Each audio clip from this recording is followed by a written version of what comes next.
Assalamualaikum warahmatullahi wabarakatuh. Saya Darmi Serina dari kelas 2A UPBJJ Ogan Ilir akan menjawab tugas lisan saya, perspektif global. Yang pertama, globalisasi ditandai dengan era masyarakat terbuka, terutama terbuka dalam bidang ekonomi dengan pasar bebasnya, dan dalam bidang politik dengan adanya masyarakat yang demokratis. Berdasarkan ciri tersebut, menurut Anda apakah Indonesia siap memasuki masyarakat yang terbuka seperti yang dimaksud? Jelaskan. Menurut pendapat saya, Indonesia sangat siap dalam memasuki era masyarakat terbuka dalam bidang ekonomi dengan pasar bebasnya dan dalam bidang politik dengan adanya masyarakat yang demokratis. Kita ketahui terlebih dahulu, pasar bebas merupakan suatu bentuk pasar di mana segala bentuk kebijakan ekonomi tidak dijadikan patokan dalam melakukan jual beli. Sesuai dengan namanya, setiap pihak bebas melakukan aktivitas ekonomi dan menetapkan kebijakan. Pasar bebas ini juga didorong oleh globalisasi di mana dunia menyatu menjadi satu. Menurut sang bapak ekonomi Adam Smith mengartikan, pasar bebas merupakan pasar sebagai suatu sistem ekonomi di mana seluruh kegiatan ekonomi mulai dari produksi, distribusi, dan konsumsi diserahkan sepenuhnya kepada mekanisme pasar tanpa campur tangan pemerintah atau pihak lain. Nah, jadi di sini menurut pendapat saya Indonesia siap dalam memasuki era masyarakat terbuka dalam bidang ekonomi dengan pasar bebasnya. Namun, pemerintah harus terus mengawal pelaku ekonomi dalam negeri agar mereka tumbuh kuat dan memiliki daya saing yang kuat dengan pelaku ekonomi lainnya. Di dunia memasuki era masyarakat terbuka dalam bidang ekonomi dengan pasar bebasnya.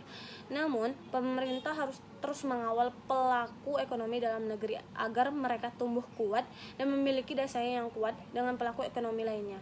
Di dunia dan juga pasar bebas ini harus tetap dipantau dengan memberlakukan sejumlah pembatasan sebagai bentuk proteksi terhadap pelaku ekonomi di dalam negeri sehingga pasar bebas yang berlangsung adalah pasar yang memberikan manfaat ekonomi kepada semua pelaku pasar. Terkait dengan globalisasi di bidang politik ini juga dengan mencirikan manusia yang demokratis, menurut pendapat saya Indonesia sudah menjadi salah satu bangsa yang demokratis tanpa meninggalkan karakternya yaitu Pancasila. Pancasila di sini juga tidak menjadi penghalang untuk masyarakat yang hendak menjadi warga dunia. Karena Pancasila juga memiliki sifat yang universal. Globalisasi dalam bidang politik juga memiliki pengaruh dengan terbentuknya sistem politik negara. Meningkatnya manfaat peraturan undang-undang untuk masyarakat, menambah kemudahan dalam bekerja sama dengan negara lain, dan juga meningkatkan hubungan diplomatik. Jadi di sini mengapa saya rasa Indonesia siap?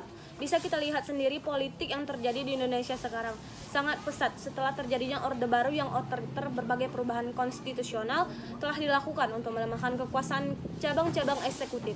Indonesia juga ditandai oleh kedaulatan rakyat yang termanifestasi. Yang kedua, ditinjau dari perspektif global, penerapan dan pemanfaatan iptek dalam kegiatan ekonomi untuk mengolah sumber daya alam menimbulkan dilema. Dilema apa saja yang terjadi menurut Anda? Jelaskan. Kita ketahui dulu, ilmu pengetahuan teknologi atau iptek sebagai ilmu terapan yang berkembang sangat pesat. Saat ini tujuan awal manusia melakukan perkembangan iptek ini adalah untuk memudahkan hidup manusia. Tak menutup kemungkinan ilmu pengetahuan dan teknologi menjadi salah satu hal yang terpenting dalam kemajuan peradaban manusia. Dalam sebuah negara, perkembangan iptek ini dapat membantu meningkatkan daya mandiri dan juga menjadi kemandirian bagi negara itu sendiri.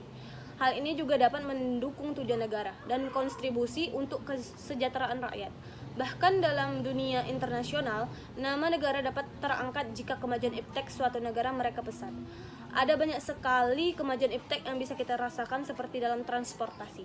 Jenis kereta api yang sudah sangat berkembang, kereta api yang tidak lagi menggunakan bahan bakar batu bara, melainkan hadir dengan tenaga listrik yang dapat melaju sangat cepat, hingga mempersingkat waktu perjalanan. Namun, ada beberapa dampak dari sebuah perubahan. Perubahan tidak selalu membawa pengaruh positif. Kemajuan iptek juga memberi dampak negatif bagi kehidupan manusia. Tidak hanya ekonomi saja, perkembangan iptek mempengaruhi suatu negara dalam suatu aspek, salah satunya iptek di bidang ekonomi. Beberapa dampak yang menjadi dilema iptek dalam bidang ekonomi yaitu: yang pertama, produk lokal yang tidak bisa bersaing dengan produk impor, menerapkannya pada perdagangan bebas yang tidak mengenal batasan negara. Yang kedua, koperasi yang banyak digunakan untuk sektor ekonomi rakyat tak mampu bersaing dengan retail, ditambah berkurangnya subsidi pemerintah.